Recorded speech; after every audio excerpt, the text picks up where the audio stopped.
Hello students, hope you all are fine and you people have gone through the previous two chapters we have discussed. Today we'll start with the chapter number 3, that is elementary concepts of objects and classes. The whole chapter is divided into two parts, the concept of object class and the working with BlueJ. As per the working with BlueJ is concerned, you all already know how to work with BlueJ. Some basic facts we will discuss here also.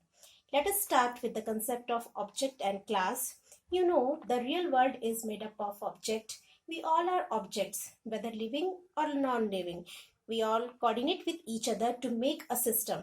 In real world, objects are known as entities. An entity is something which exists as itself, which can be physical or conceptual. Because the real world is made up of objects, that is why the concept of object is incorporated in the programming. This is the reason that Java programming language is close to real life. As we have already discussed in the previous chapter, that Java is strictly object-oriented programming language. Now, let us recall the definition of the term abstraction. An abstraction is to focus on the things which are important for the time being and ignoring the rest part. This focus is all depends on the perspective of the user.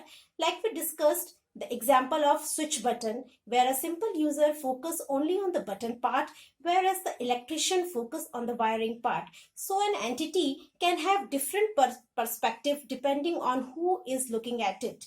An example given in your book is of car. There are two different perspectives or two different abstraction of car. Let us discuss that. Look at this example. Here the abstraction of a car for a driver is given, and abstraction of a car for a mechanic is given. Now see, these two are different two abstraction of the same car. As a driver, the driver will focus mainly on model, engine size, petrol, number of seats, seat type, comfort level. These are the things, or these are the attributes on which the driver will focus. Now you see, if we consider the case of car mechanic, he is not concerned about the comfort zone. He is not concerned about the number of seats in the car. He is mainly concerned about the model of the car, engine size, petrol, transmission type, etc. So these two are different two perspective of the same object, that is car.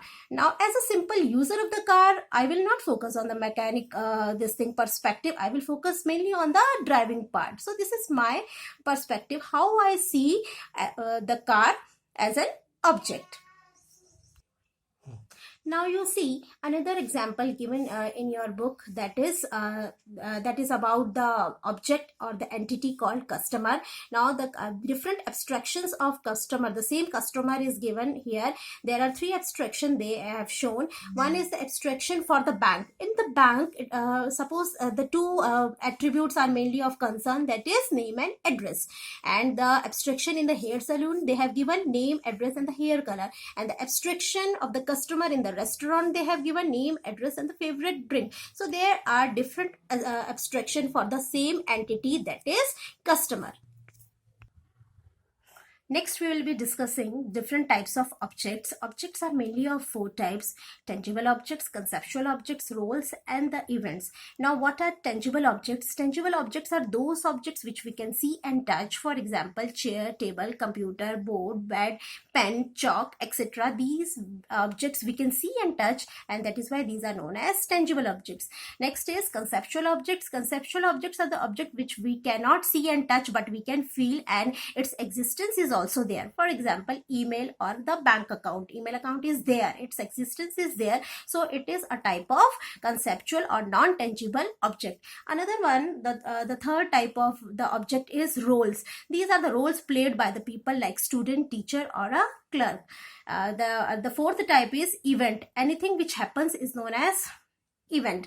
It is written in your book, an event is something occurring in a system. For example, sale or purchase in a department store. So that particular work or that particular thing which is happening is known as event. For example, the sale or purchase. So that event is also considered can also be considered as your object. So these are the four different types of objects. Now An object is an identified entity. We have already discussed in our previous session that we can identify a particular object which has got its own identity. Because an object has got identity, it is easy to identify an object. For example, we have discussed the case of human class. Human is a general class, and the objects of the human class we have discussed, like Ravi, Amit, different names we have discussed of the persons are the objects of that particular class, and these we can identify.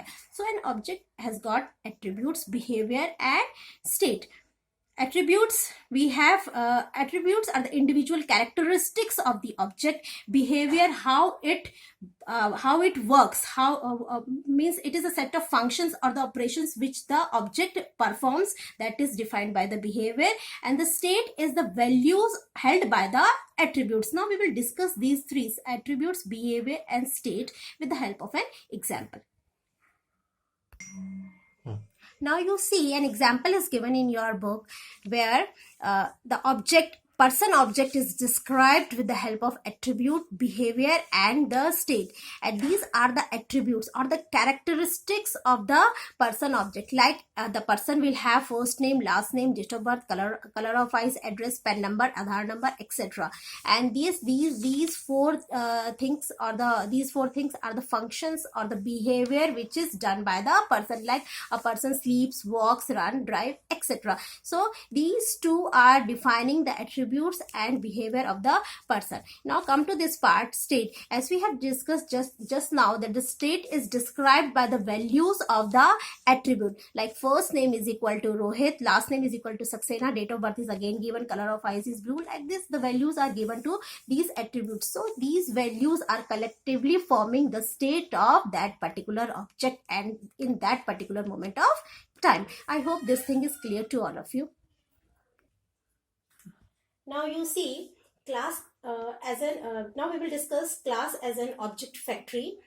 Class can be considered as a factory which generates object. Like for example, as we have discussed the human class, and human class, here you see the attributes of human class is given and the functions or the methods of human class is given.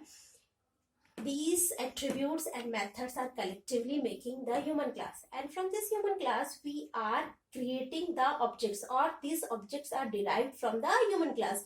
Amit, Ravi, and Rahul are the objects of human class. So this human class can be considered as a factory which is generating all these objects. Similarly, you see another example over here, mobile.